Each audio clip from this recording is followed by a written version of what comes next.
சொல்லுங்க.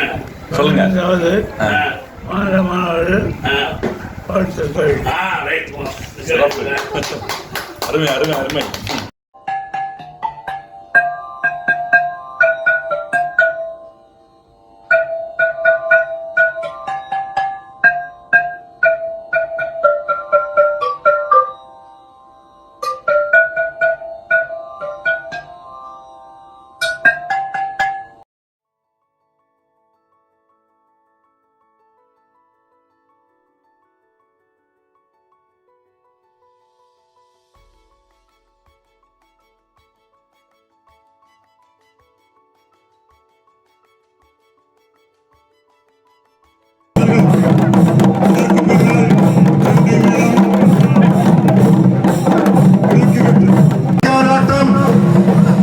அதற்கு பின்னால் மாங்கம்பாட்டம், மலையாட்டம் போன்ற கலை வடிவங்கள் அணிவகுக்க வேண்டும்.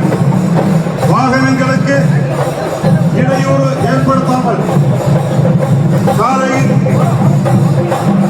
ஒரு பக்கம் சேர்ந்து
വളരെ നല്ല ഒരു സംഗമം ഇരിക്കെ. എന്താണ് ആ സംഗമം? മുപ്പോക്ക് എഴുത്താളർ സംഘത്തിനുടേ തുടക്കം ബ്രിട്ടീഷുകാർക്കെതിരെ ഇന്ത്യയുടെ സമരം, സ്വാതന്ത്ര്യ സമരം, സ്വാതന്ത്ര്യത്തിന് എന്താ തമിഴ്? സ്വാതന്ത്ര്യ പോരാട്ടം. ആ സ്വാതന്ത്ര്യ പോരാട്ടത്തിന്റെ സമയത്ത് മുപ്പോക്ക് എഴുത്താളർ സംഘത്തിന്റെ തുടക്കം ബ്രിട്ടീഷ് സാമ്രാജ്യത്വത്തിന്റെ ആസ്ഥാനമായ ലണ്ടനിൽ താൻ തുടക്കം കുറിച്ചത്. ഇന്നേക്ക് ഒരു 86 വർഷം മുന്നേ അതിന് നേതൃത്വം കൊടുത്തത്, അതിന്റെ തലൈവർ ഒരു മാനവർ സംഘം, മാനവർ സ്റ്റുഡന്റ്, അത് തമിഴ് സെൽവത്തിന്റെയും സു വെങ്കടേശ്വരന്റെയും ജ്യേഷ്ഠൻ,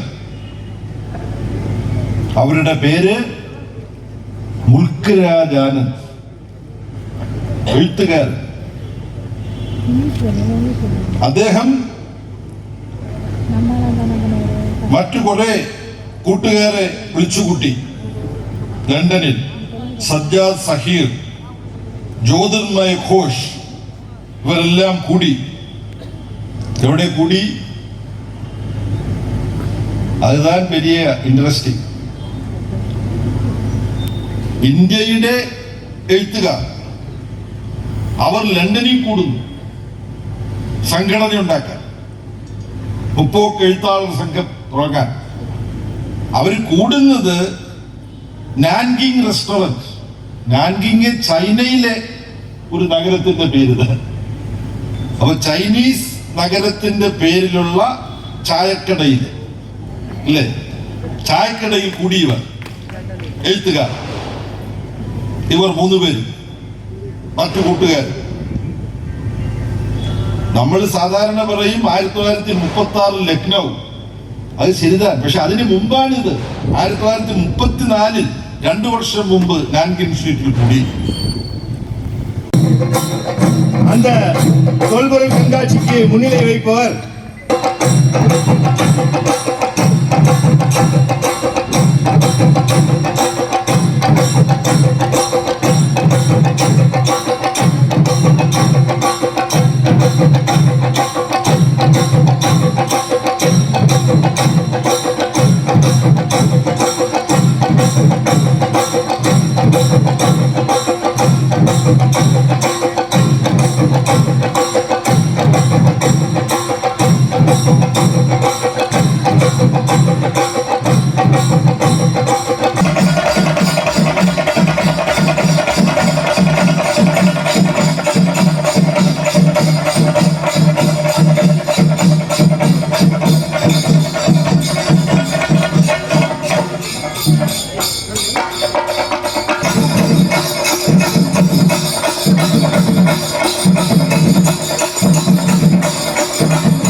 പുതുമാനവധീരണ ഭസ്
முதலிலே தெரிவித்துக் கொள்கிறேன்.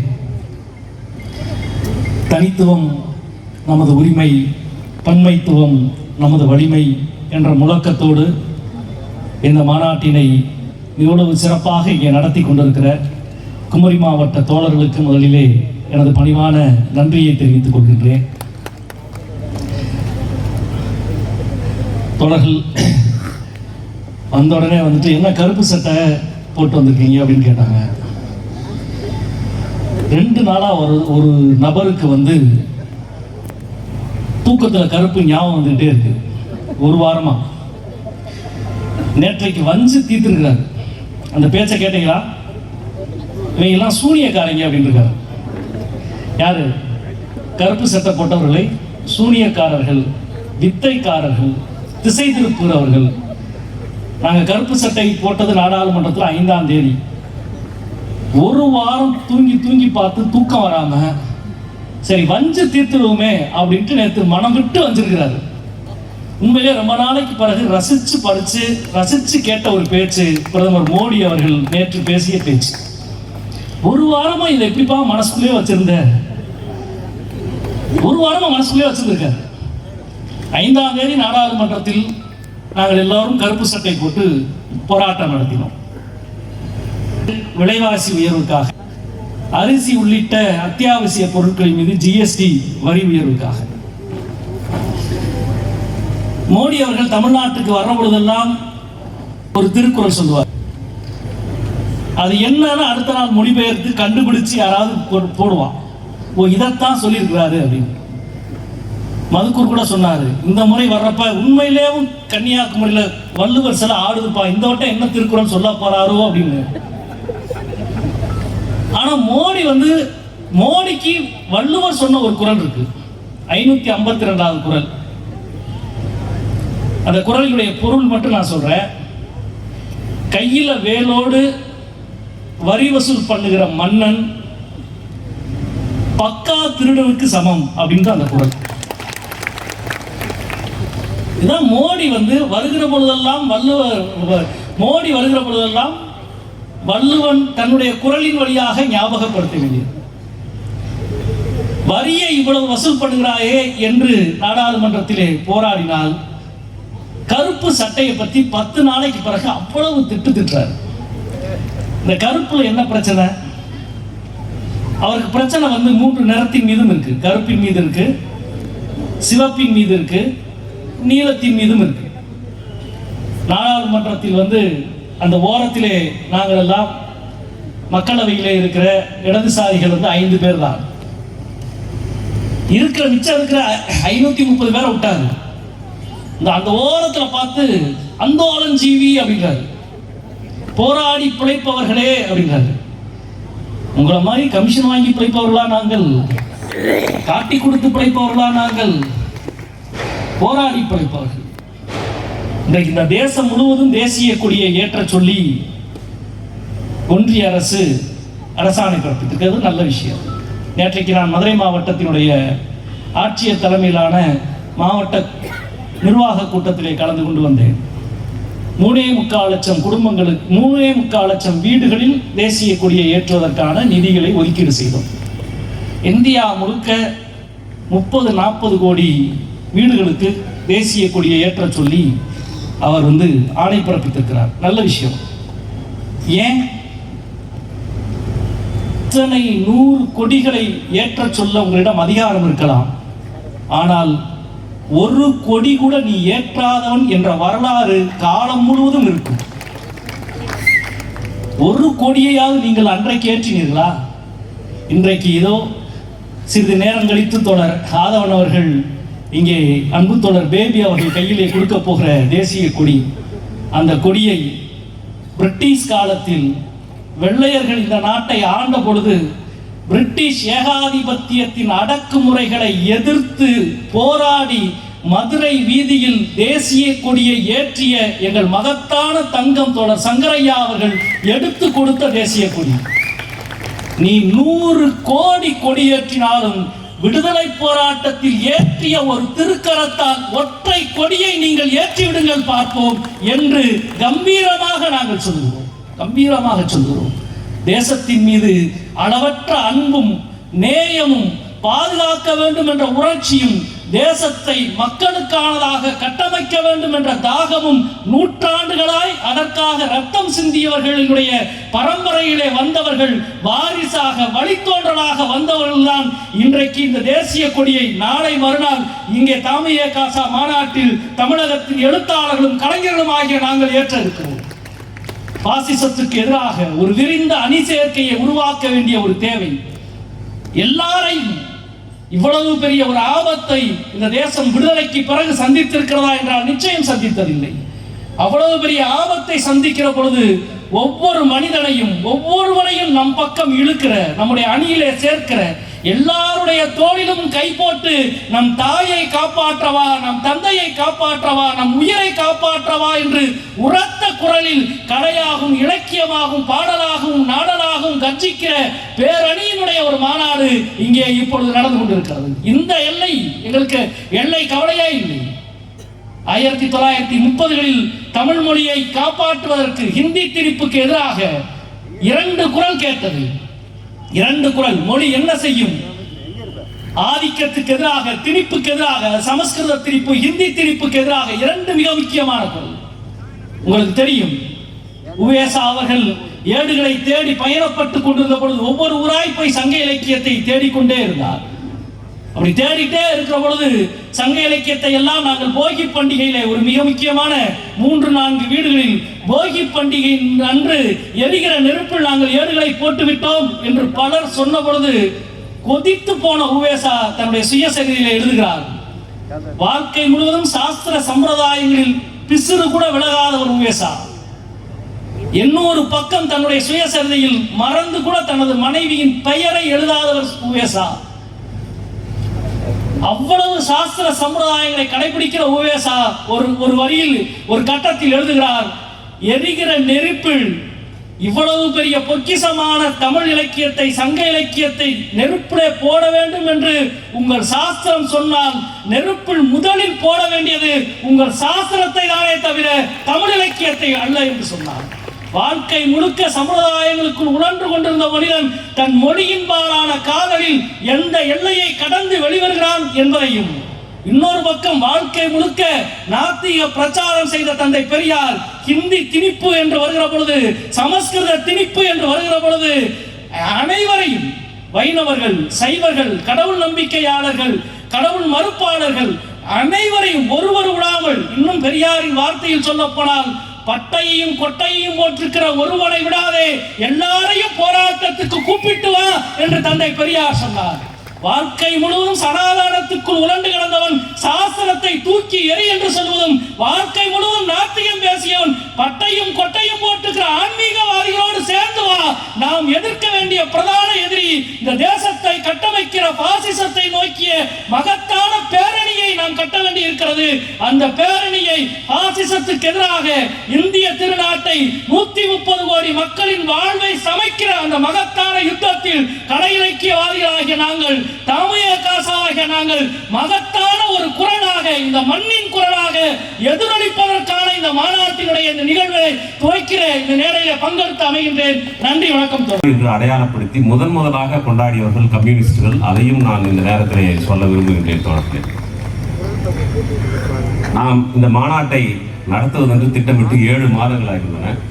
இந்த 7 மாதத்தில் நாகர்கோயில் எனக்கு ஏதோ ஒரு அடுத்த தெருவை போல மார்த்தாண்டமும் அருமனையும் மஞ்சால் மூலம் படந்தால் மூலம் இந்த பகுதி முழுவதும் அடிக்கடி வந்து போகக்கூடிய இடமாக மாறியிருக்கிறது. இங்கு இருக்கக்கூடிய தோழர்களின் அன்பின் மிகுதியால் பல நேரங்களிலே திளைத்திருக்கிறோம். அதை எல்லாவற்றையும் நீங்களும் அனுபவிக்க வேண்டும் என்றுதான் இந்த 5 நாட்களுக்கும் உங்களை இங்கே அழைத்து வந்திருக்கின்றோம். அந்த வகையிலே மாநாட்டு பிரதிநிதிகள், இந்த கலை நிகழ்ச்சியை பங்கெடுக்கக்கூடிய தோழர்கள் அனைவருக்கும் மாநில மையத்தின் சார்பாக மனமார்ந்த வாழ்த்துக்களை இந்த நேரத்தில் தெரிவித்துக் கொள்கிறேன். தோழர்களே, திட்டமிடுகிற போது சுதந்திர தினம் வரப்போகிறது என்று அவருக்கு தெரிவதற்கு முன்பாகவே தாமியகாசா கடந்த ஆண்டு இந்த இந்திய விடுதலை 75வது ஆண்டு தொடக்கத்தை நள்ளிரவில் பெற்ற அந்த சுதந்திரத்தை நினைவூட்டும் விதமாக 100 இடங்களிலே நள்ளிரவில் கொடியேற்றி கொண்டாட்டத்தை தொடங்குவது என்று அறிவித்தோம். அப்படி அறிவித்து சாத்தியமான இடங்களில் எல்லாம் நம்முடைய போலீஸ்காரர்களுக்கு நடுராத்திரியில் எப்படி கொடியேற்றுவது என்று கொடியின் மீது திடீர் பக்தி வந்த இடத்தில் எல்லாம் தடை செய்யப்பட்டது. அவர்களும் சேர்ந்து கொடி வணக்கம் செய்ய ஆசைப்பட்ட இடத்தில் எல்லாம் கொடி ஏற்றப்பட்டது. இப்படியாக நாம் கடந்த ஆண்டே தொடங்கினோம். அந்த கொடியேற்றம் கடந்த ஆண்டு தொடங்கி இன்றைக்கு 75வது ஆண்டு நிறைவு பெறுகிற போது நாம் இந்தியா விடுதலை அடைந்ததும் முதலாக இந்தியாவின் டெல்லி செங்கோட்டையிலே ஏற்றப்பட்ட கொடியை, அதை போலவே சென்னையிலே புனித ஜார்ஜ் கோட்டையிலே ஏற்றப்பட்ட கொடியை நெய்தழித்த கோட்டா வெங்கடாசலம் என்கிற ஒரு நெசவாளர் குடும்பத்தினரிடமுடைய வாரிசுகள் இன்றைக்கும் குடியாத்தத்தில் இருக்கிறார்கள். நம்முடைய வேலூர் மாவட்ட தோழர்கள், ராணிப்பேட்டை மாவட்ட தோழர்கள் அந்த குடும்பத்தை தேடி பிடித்து அந்த குடும்பத்தாரிடமிருந்து நீங்கள் ஒரு கொடியை கொடுங்கள், நாங்கள் அதை எங்கள் மாநாட்டிற்கு கொண்டு போய் ஏற்றுகிறோம் என்று கேட்டபோது அந்த குடும்பத்தார் மிகுந்த மனமும் வந்து கடந்த 8ஆம் தேதி அன்றைக்கு ஒரு கொடியை கொடுத்தார்கள். அந்த 8ஆம் தேதிக்கு ஒரு வரலாற்று சிறப்பு இருக்கிறது. அன்றைக்கு தான் வெள்ளையனே வெளியேறு இயக்கம் தொடங்கப்பட்ட நாள். வெள்ளையனே வெளியேறு இயக்கம் தொடங்கப்பட்ட அந்த நாளில் குடியாத்தத்திலிருந்து கிளம்பிய கொடி தொடர் சங்கரையா அவர்களிடம் 9ஆம் தேதி காலையில் மிகுந்த எழுச்சிகரமான ஒரு நிகழ்ச்சியிலே ஒப்படைக்கப்பட்டு அங்கிருந்து அந்த கொடியை நம்முடைய அமைப்பின் 50 ஆளுமைகள் என்று நாம் கொண்டாடக்கூடிய பாரதிதாசன், தமிழ்மொழி, அதை போலவே பால சரஸ்வதி, பிறகு பட்டுக்கோட்டை கல்யாண சுந்தரம், நிறைவாக எட்டயபுரத்திலே பாரதியாருடைய இவர்களெல்லாம் அந்த தொல்பொருள் கண்காட்சிக்கு முன்னிலை வைப்பவர்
மண்